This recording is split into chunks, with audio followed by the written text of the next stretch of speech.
గుర్తుపెట్టుకోండి,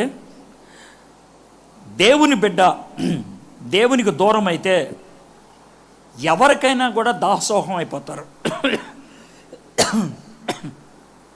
ఎవరికైనా సరే తల వంచే పరిస్థితి వస్తుంది. అవతల ఉన్న వాళ్ళు శక్తి కలిగిన వాళ్ళ లేదా అనేది అనవసరం. దేవుడికి దూరం అయితే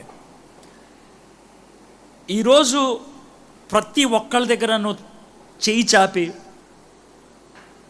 ప్రణమిల్లే పరిస్థితి వచ్చిందా? దావీదు లాంటి పరిస్థితి ఏమో. అకీష్ ఉన్నాడు చూడండి, 9వ వచనం. అందుకు అకీష్, దైవదూత వలె నువ్వు నా దృష్టికి కనబడుచున్నావని నేను ఎరుగుదును. మన అవసరతలుంటే మనల్ని ఏంజెల్ అంటారు, మనల్ని గాడ్ అంటారు.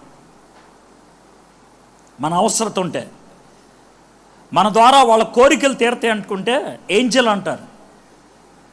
ఆ తర్వాత పేరు మారిపోద్ది, ఏంజెల్ అవ్వం, తిడతారు బూతులు.